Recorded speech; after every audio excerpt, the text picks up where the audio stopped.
today we're going to conclude our videos with a discussion of Deborah. And all the other ones I've done pretty much in the order as they appear in Scripture, and also chronologically. And why did I pull Deborah out? Because Deborah was a mold breaker. Deborah was comfortable in her own skin. As you see in the beginning of the book that was dedicated to my sweet mom, I said she helped me to feel more comfortable in my own skin than any woman on earth. So this has a real heartfelt tug for me on this Deborah. But with the other ladies in these videos, I've tried to tell you what their name means.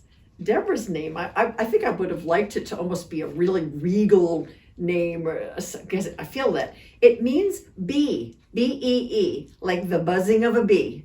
And I had to stop and think about that. Deborah, a bee. She was very busy, but she was busy with a purpose. So the first lesson today that I had to start to take away from this, and I'm going to ask you, is who are you busy for? And is it a godly busyness, or you're in a worldly busyness? Are you busy with purpose for Him? Or are you just check, check, check, check, check? And oh, I've had days like that where I look back and say, look at all I did. Do you notice the pronoun there? As opposed to saying, what did I do for Him? There's a big difference. And I want to have godly busyness if I'm busy. But let's take it back a little bit here now. She does blow me away because she's an incredible woman. First, at a time of judges in Scripture, of the 14 judges, she's the only female. And for a female to be a leader, particularly a leader of men, was absolutely unheard of. So just the fact that she was a judge leading Israel at that time was pretty amazing. The second thing we see about her is that she was a prophet. Only 10 women. There were a number of men prophets. Only 10 women in Scripture are named as prophetesses. And she was one of them. And she knew that when they went into battle that they were going to win because the battle was God's.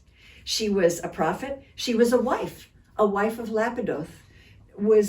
Should that have been a role reversal? Should he have been the prophet? Should he have been the judge sitting under the tree and giving out wisdom? Absolutely. But it didn't happen that way. She must have had a very good marriage that he let her do that.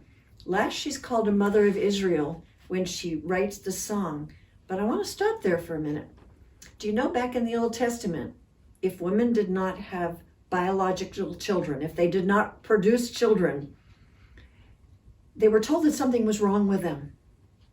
And there's no backing in all this description of Deborah that she had any biological children.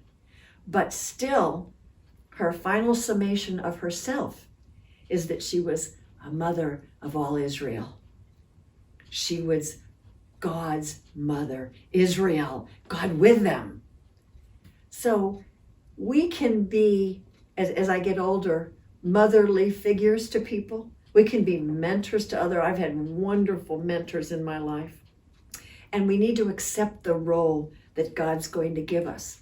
But each one of these areas puts her in an interesting position. And that's a position of being a leader. And that's what I want to deal with today. Are you a leader? You are, whether you know it or not. You might be a leader in your home. You might be a leader in your church by leading little ones to the Lord. You might be a leader in your community. Golly, you might be a judge. But there's two things that I found in reading that leaders are supposed to accomplish. They need to be goal-oriented. They need to know why am I in this position?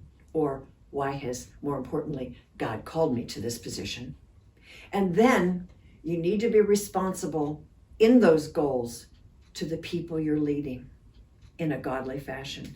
Ladies, I have a confession to make.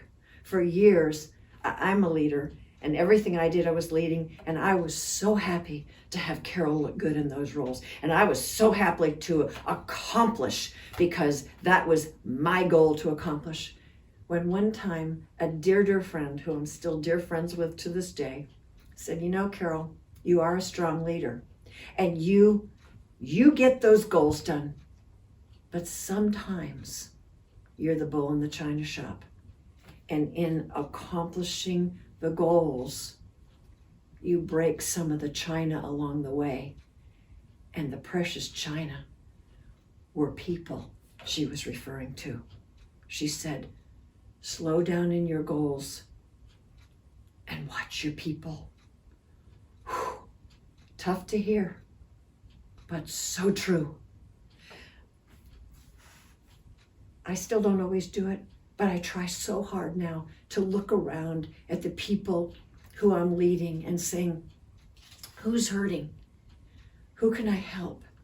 God, let me see them with your eyes, not just with my eyes, because I want my timing in achieving your goals to be your timing, not my timing. And then the final question I have to ask is, where's the glory going? Do you remember when Barak came to Deborah and said, if you go with me to battle, I'll go. If you don't, I won't. And she first says, I'll go, but the glory will go to the woman. And then she said, but the glory is also going to go to God. And when he said to her, when they were battle ready out on the hill, is it time? She said, go. But I want you to listen to, after she said go, she said, this is the day the Lord has given Jabin into your hands.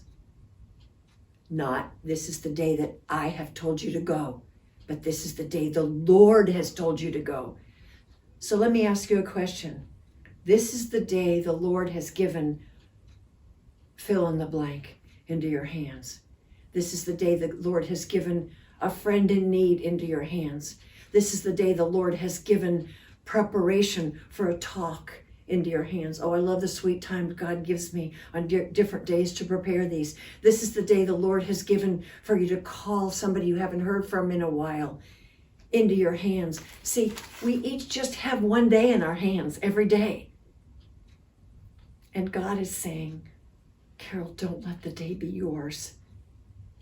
Let the day be mine. Let it be ours to give and to be given. And I will put in your hands. I will give to you what you're supposed to do in that day. Because I want you to be my woman. I want you to be my godly gal.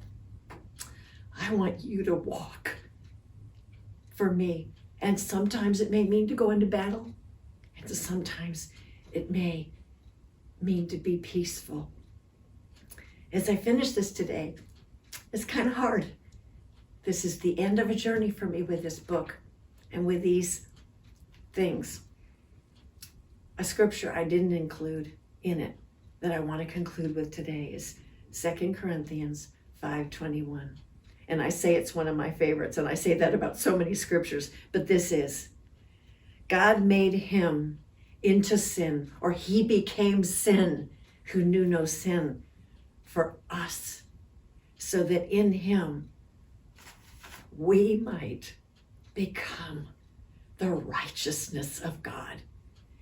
He gave his son so that we would have that righteousness, that we would be clothed in that righteousness. And every day he hands me that righteousness again to use for his will, not my will, so that he gets all the glory for everything that's done in his timing. And he gives me that, and he gives you that, because he loves you so much. And one last time, I get to tell you, I love you too. God bless you all, and thank you for journeying with me. Amen.